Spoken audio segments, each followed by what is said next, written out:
Lord. Daniel പ്രവാചകന്റെ പുസ്തകം 2-ാം അധ്യായം 1 മുതലുള്ള വാക്യങ്ങൾ. നെബൂഖദ്നേസറിന്റെ വാഴ്ചയുടെ 2-ാം ആണ്ടിൽ നെബൂഖദ്നേസർ സ്വപ്നം കണ്ടു. അവന്റെ മനസ്സ് വ്യാകുലപ്പെട്ടു, അവന് ഉറക്കമില്ലാതെയായി. രാജാവിനോട് സ്വപ്നം അറിയിപ്പാൻ മന്ത്രവാദികളെയും ആഭിചാരകന്മാരെയും ശൂദ്രക്കാരെയും കൽദയരെയും വിളിപ്പാൻ രാജാവ് കൽപ്പിച്ചു. അവർ വന്ന് രാജസന്നിധിയിൽ നിന്നു. രാജാവ് അവരോട്, ഞാനൊരു സ്വപ്നം കണ്ടു, സ്വപ്നം ഓർക്കാഞ്ഞിട്ട് എന്റെ മനസ്സ് വ്യാകുലപ്പെട്ടിരിക്കുന്നു എന്ന് കൽപ്പിച്ചു. അതിനു കൽദയർ അരാമ്യ ഭാഷയിൽ രാജാവിനോട്, രാജാവ് ദീർഘായുസ്സാൾ ആയിരിക്കട്ടെ, സ്വപ്നം അടിയങ്ങളോട് കൽപ്പിച്ചാലും അർത്ഥം ബോധിപ്പിക്കാം എന്നുണർത്തിച്ചു. രാജാവ് കൽദയരോട് ഉത്തരമരുളിയത്, വിധി കൽപ്പിച്ചു പോയി. സ്വപ്നവും അർത്ഥവും അറിയിക്കാഞ്ഞാൽ നിങ്ങളെ കഷണം കഷണമായി ശകലിക്കുകയും വീടുകളെ കുപ്പ കുന്നാക്കുകയും ചെയ്യും. സ്വപ്നവും അർത്ഥവും അറിയിച്ചാലോ നിങ്ങൾക്ക് സമ്മാനവും പ്രതിഫലവും ബഹുമാനവും ലഭിക്കും. അതുകൊണ്ട് സ്വപ്നവും അർത്ഥവും അറിയിപ്പിൻ. അവർ പിന്നെയും, രാജാവ് സ്വപ്നം അടിയങ്ങളോട് കൽപ്പിച്ചാലും അർത്ഥം ബോധിപ്പിക്കാം എന്നുണർത്തിച്ചു. അതിനു രാജാവ് മറുപടി കൽപ്പിച്ചത്, വിധി കൽപ്പിച്ചു പോയി എന്ന് കണ്ടിട്ട് നിങ്ങൾ കാലതാമസം വരുത്തുവാൻ നോക്കുന്നുവെന്ന് എനിക്ക് മനസ്സിലായി. നിങ്ങൾ സ്വപ്നം അറിയിക്കാഞ്ഞാൽ നിങ്ങൾക്ക് ഒരു വിധി മാത്രമേയുള്ളൂ. സമയം മാറുവോളം എന്റെ മുമ്പിൽ വ്യാജവും പൊളിവാക്കും പറവാൻ നിങ്ങൾ യോജിച്ചിരിക്കുന്നു. സ്വപ്നം പറവിൻ, എന്നാൽ അർത്ഥവും അറിയിപ്പാൻ നിങ്ങൾക്ക് കഴിയുമെന്ന് എനിക്ക് ബോധ്യമാകും.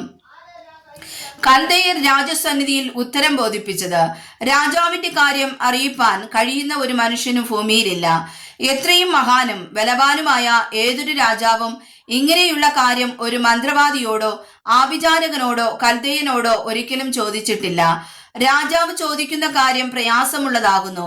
തിരുമുമ്പിൽ അതറിയിപ്പാൻ ജഡവാസമില്ലാത്ത ദേവന്മാർക്കല്ലാതെ മറ്റാർക്കും കഴിയുകയില്ല. ഇത് ഹേതുവായിട്ട് രാജാവ് കോപിച്ച് അത്യന്തം ക്രുന്ധിച്ചു. ബാബേലിലെ സകല വിദ്വാൻമാരെയും നശിപ്പിപ്പാൻ കൽപ്പന കൊടുത്തു. അങ്ങനെ വിദ്വാൻമാരെ കൊല്ലുവാനുള്ള തീർപ്പ് പുറപ്പെട്ടു. അവർ ദാനിയേലിനെയും കൂട്ടുകാരെയും കൂടെ കൊല്ലുവാൻ അന്വേഷിച്ചു. എന്നാൽ രാജാവിന്റെ അകമ്പടി നായകനായി ബാബേലിലെ വിദ്വാൻമാരെ കൊന്നുകളവാൻ പുറപ്പെട്ട അരോക്യനോട് ദാനിയേൽ ബുദ്ധിയോടും വിവേകത്തോടും കൂടെ ഉത്തരം പറഞ്ഞു. രാജസന്നിധിയിൽ നിന്ന് ഇത്ര കഠിന കൽപ്പന പുറപ്പെടുവാൻ സംഗതി എന്ത് എന്ന് അവൻ രാജാവിന്റെ സേനാപതിയായ അര്യോക്കിനോട് ചോദിച്ചു. അര്യോക്ക് ദാനിയേലിനോട് കാര്യം അറിയിച്ചു. ദാനിയേൽ അകത്തു ചെന്ന് രാജാവിനോട് തനിക്ക് സമയം തരയണം എന്നും താൻ രാജാവിനോട് അർത്ഥം അറിയിക്കാമെന്നും ബോധിപ്പിച്ചു. പിന്നെ ദാനിയേൽ വീട്ടിൽ ചെന്ന് താനും കൂട്ടുകാരും ബാബേലിലെ ശേഷം വിദ്വാൻമാരോട് കൂടെ നശിച്ചു പോകാതിരിക്കേണ്ടതിന് ഈ രഹസ്യത്തെക്കുറിച്ച് സ്വർഗസ്ഥനായ ദൈവത്തിന്റെ കരുണ അപേക്ഷിപ്പാൻ തക്കവണ്ണം കൂട്ടുകാരായ ഹനന്യാവോടും മീശായേലിനോടും അസര്യാവോടും കാര്യം അറിയിച്ചു. അങ്ങനെ ആ രഹസ്യം ദാനിയേലിന് രാത്രി ദർശനത്തിൽ വെളിപ്പെട്ടു. ദാനിയേൽ സ്വർഗസ്ഥനായ ദൈവത്തെ സ്തുതിച്ചു പറഞ്ഞത്, ദൈവത്തിന്റെ നാമം എന്നും എന്നേക്കും സ്തുതിക്കപ്പെടുമാറാകട്ടെ. ജ്ഞാനവും ബലവും അവനുള്ളതല്ലോ. അവൻ കാലങ്ങളെയും സമയങ്ങളെയും മാറ്റുന്നു. അവൻ രാജാക്കന്മാരെ നീക്കുകയും രാജാക്കന്മാരെ വാഴിക്കുകയും ചെയ്യുന്നു. അവൻ ജ്ഞാനികൾക്ക് ജ്ഞാനവും വിവേകികൾക്ക് ബുദ്ധിയും കൊടുക്കുന്നു. അവൻ അഗാധവും ഗൂഢവുമായത് വെളിപ്പെടുത്തുന്നു. അവൻ ഇരുട്ടിലുള്ളത് അറിയുന്നു, വെളിച്ചം അവനോടുകൂടെ വസിക്കുന്നു.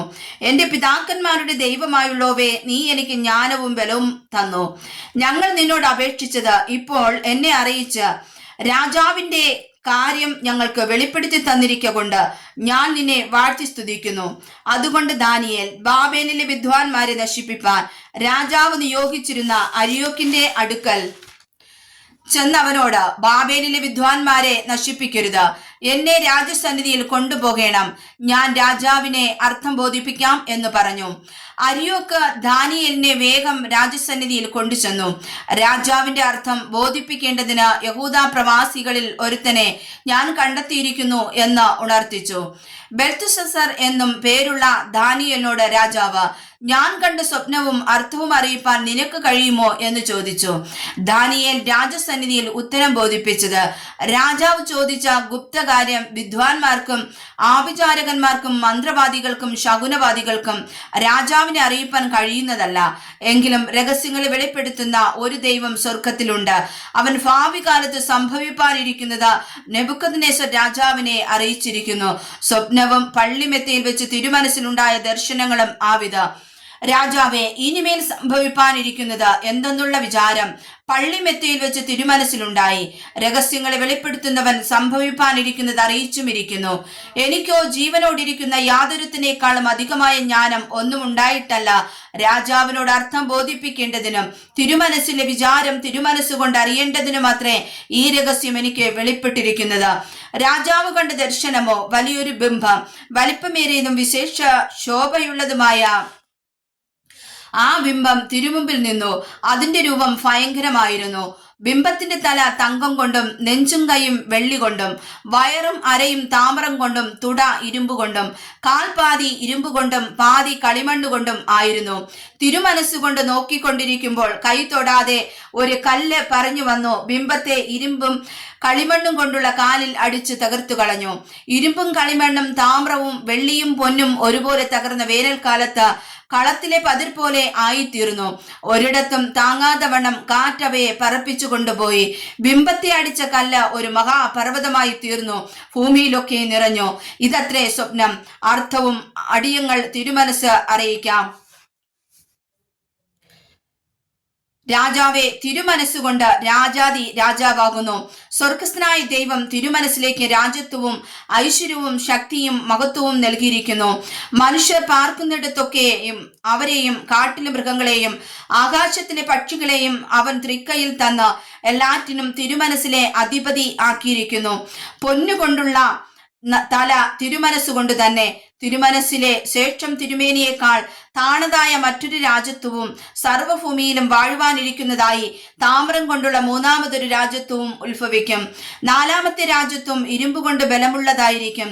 ഇരുമ്പ് സകലത്തെയും തകർത്ത് കീഴടക്കുന്നുവല്ലോ. തകർക്കുന്ന ഇരുമ്പ് പോലെ അത് അവയൊക്കെയും ഇടിച്ചു തകർത്തു കളയും. കാലും കാൽവിരലും പാതി കളിമണ്ണും പാതി ഇരുമ്പും കൊണ്ടുള്ളതായി കണ്ടതിന്റെ താല്പര്യമോ അതൊരു ഭിന്ന രാജ്യത്വം ആയിരിക്കും. എങ്കിലും ഇരുമ്പും കളിമണ്ണും ഇടകലർന്നതായി കണ്ടതുപോലെ അതിൽ ഇരുമ്പിനുള്ള ബലം കുറെ ഉണ്ടായിരിക്കും. കാൽവിരൽ പാതി ഇരുമ്പും പാതി കളിമണ്ണും കൊണ്ടായിരുന്നത് പോലെ രാജ്യത്വം ഒട്ടും ബലമുള്ളതും ഉടഞ്ഞു പോകുന്നതും ആയിരിക്കും. ഇരുമ്പും കളിമണ്ണും ഇടകലർന്നതായി കണ്ടതിന്റെ താല്പര്യമോ അവർ മനുഷ്യബീജത്താൽ തമ്മിൽ ഇടകലരുമെങ്കിലും ഇരുമ്പും കളിമണ്ണും തമ്മിൽ ചേരാതിരിക്കുന്നത് പോലെ അവർ തമ്മിൽ ചേരുകയില്ല. ഈ രാജാക്കന്മാരുടെ കാലത്ത് സ്വർഗസ്ഥനായ ദൈവം ഒരു നാളും ലജ്ജിച്ചു പോകാത്ത ഒരു രാജ്യത്വം സ്ഥാപിക്കും. ആ രാജ്യത്വം വേറെ ഒരു ജാതിക്ക് ഏൽപ്പിക്കപ്പെടുകയില്ല. അത് ഈ രാജ്യത്വങ്ങളെ ഒക്കെയും തകർത്ത് നശിപ്പിക്കുകയും എന്നേക്കും നിലനിൽക്കുകയും ചെയ്യും. കൈ തൊടാതെ ഒരു കല്ല് പർവ്വതത്തിൽ നിന്ന് പറഞ്ഞു വന്ന ഇരുമ്പും താമ്രവും കളിമണ്ണും വെള്ളിയും പൊന്നും തകർത്തു കളഞ്ഞതായി കണ്ടതിന്റെ താല്പര്യമോ മഹാദൈവം മേലാൽ സംഭവിപ്പാനുള്ളത് രാജാവിനെ അറിയിച്ചിരിക്കുന്നു. സ്വപ്നം നിശ്ചയവും അർത്ഥം സത്യവുമാകുന്നു. അപ്പോൾ നെബൂഖദ്നേസർ രാജാവ് സാഷ്ടാംഗം വീണ് ദാനിയേലിനെ നമസ്കരിച്ചു.